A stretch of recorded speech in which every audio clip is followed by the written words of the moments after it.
Hey there, Clashers. Thanks for joining us today. We got a war recap video of our recent war with Red Elite. We were able to edge them out 90 to 89. It was a great war, and in looking at the stats, you'll see what it comes down to is the number of 3-stars, as most wars do, where we were able to get 10 3-star attacks while Red Elite was able to get 9. We notched them out a little bit on the damage overall, but that really is kind of meaningless to the overall stars, where the big difference was we were able to 3-star all of their Town Hall 9s and 2-star all of their Town Hall 10s, while they were able to 2-star all of our Town Hall 10s and 3-star all Town Hall 9s except one, which was certainly the difference in the war. So looking at the most heroic attack here, it's Sad Rahman sitting at our number 23, attacking Red Knight, which is number 7 for Red Elite. And it's an anti-3 layout, which is pretty common that we see in wars like this, so real no surprises there. Relatively easy on these bases to get the Town Hall. Always the question mark comes as to your ability to be able to get the 50%. So what Sad does here that's an excellent job is making sure he's got a good wide spread while utilizing jump spells to the core for the majority of his army to go in and make sure he gets the Town Hall. But the spread of his golems that he has out to the west there, along with the wizards behind, is what really enabled him to make sure that he gets over 50% and ensure that the attack is a 2-star victory. Another strategy that you'll see on these anti-3 layouts is using a troop opposite side of the base, heavy troop backed up by some wizards. So either a golem or a P.E.K.K.A. so that once you have the Town Hall, you can utilize those back-end troops to go ahead and get that 50%. Either way works really well, but it's important to make sure that you plan for that 50% on the anti-3 layout. So we'll go ahead and look on here at the next attack, which is Ice Hockey hitting Ashlane, who was sitting at their number 2. And Ice Hockey's going in with the Earthquake spells to really open up the core, which is a very popular strategy that we're seeing as of late, and then utilizing jump spells on the outside to get your troops in. But once you've got your troops in the core, that really helps by using those Earthquake spells to make sure that you're able to funnel to different areas of the base. So this is going to be a relatively easy attack for Ice Hockey to get in there, because once he's in, he utilizes the mass golem strategy that's pretty common that we'll see for hitting these 2-star attacks on anti-3 layouts, and certainly funneling in to go ahead and get his troops in the center.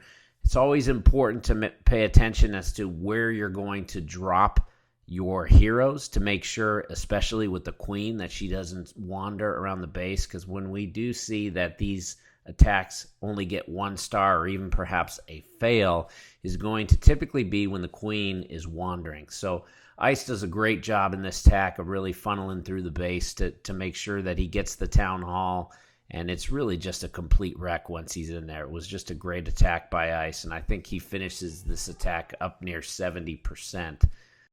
I actually think overall this was a bit of a mistake by Red Elite in what they did with all the anti-3 layouts up high. It's certainly something that's up for debate as to what type of layout you want to have. You need to take a look at the enemy clan and what you think their success is going to be. And so sometimes it's a bit of a gamble, but typically we like to have an anti-2 layout a bit higher and anti-3 for the lower Town Hall 10s. So we'll go ahead and move along here and take a look at a couple attacks by Red Elite against our bases, with the first being Meerkat getting attacked by Ashlane from Red Elite. And Ashlane's coming in with a pretty common army to what we utilize, which is basically the mass golem. He's actually bringing 6 golems with 5 golems that he built, and 1 out of the CC, 1 P.E.K.K.A., 4 jump, 1 rage, 1 poison, bunch of wizards on the back end. The little bit of a different strategy that he took here was the number of jump spells. He actually brought 4 jump spells, which is something we're starting to see a little more, especially up in Titan League play, but not something that we've advocated too much because it seems to be a bit excessive. But in the case of this attack, seemed to work very well for giving Ashlane the multiple entry points while utilizing that 4th jump to get his troops to the core, and certainly made it relatively easy for him to get the Town Hall. I think with the funneling practice that he had here made it a little more challenging to get the 50% on the back end. So he definitely had to do some extra work with dropping some troops near the end to ensure that he got that 50%. But overall, you can definitely see that Ashley's got some skills as far as being able to funnel his troops and planning his attack. So it was definitely a good attack by him, and excellent to see an attack by Ashley here. So as this attack wraps up here, we're going to go ahead and move forward to take a look at an attack by Red Elite on one of our Town Hall 9s. So as we move ahead here, let's go ahead and take a look at one of Red Elite's Town Hall 9s attacking one of our Town Hall 9s. And I think we'll go ahead and take a look at the attack against J-Rock. And this attack on J-Rock is a Go Lava or Go La Lune attack, into which Skeeto number 31 of Red Elite is bringing 2 golems plus 2 lava hounds and a lava hound in the CC, along with 15 loons, 3 rage spells, 1 jump spell, 1 poison spell. Starts out by dropping the golems funneled by the whiz behind to clear up the outer buildings. And something that Skeeto does on this stack that I think is really important is you are going to utilize that jump spell to get yourself to the core, but you want to make sure that you don't do that too quickly, because if you drop that jump spell too quickly and the golems funnel in to the core, you're going to trigger the CC much earlier, and you're potentially going to leave your wizards out to dry before they're able to clear all the buildings. So by Skeeto waiting to drop that jump spell a little bit enables him to make sure that he gets those outer buildings cleared and that he can drop his heroes in to go ahead and funnel into the base along with the golems and make sure that he gets down 2 air defense, at least eventually once the queen decides to make a turn here.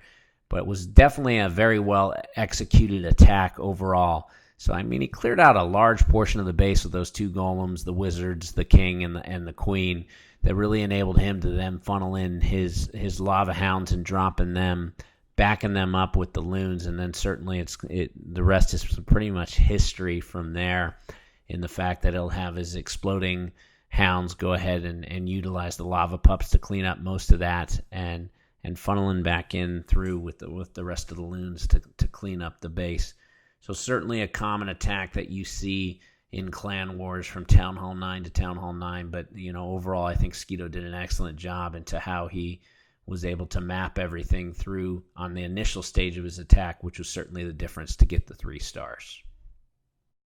So moving on here, we'll go ahead and show one more attack before we wrap up this war recap video. And the last attack we'll go ahead and show is an attack by one of our Town Hall 9s versus one of Red Elite's Town Hall 9s.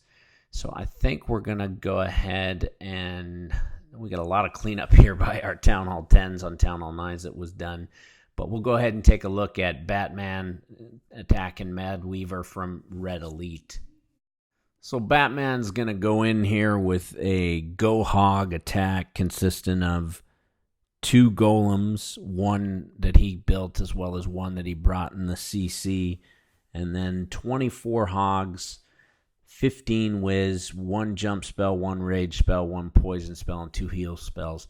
The interesting part, I think, of Batman's attack here was how many wizards he brought. Normally you don't see that many wizards brought to a Go Hog attack, but it actually was, I think, a great idea in this instance, because one of the challenges that you see now is a lot of dragons and lava hounds in the CCs from a defensive perspective, and that can make it very difficult for your initial troops coming in to be able to get through that. And the extra whiz that Batman brought on this attack really enabled his queen to get into the core of the base, which I think is one of the keys when you're talking about a Go Hog attack, is that you're able to get that queen into the core of the base and keep her alive while your hogs funnel in behind and keep her upright the whole attack. Because oftentimes if you don't do that, that's where you end up falling short based upon what you're able to get done, as far as maybe only getting 1 star or 2 stars and not getting that 3rd star. So great job by Batman in getting the 3-star attack. Well, that's going to wrap up this video. definitely give a shout out to Red Elite and Clash with Ashes. They gave us a great war. It was a lot of fun. And until next time, clash on.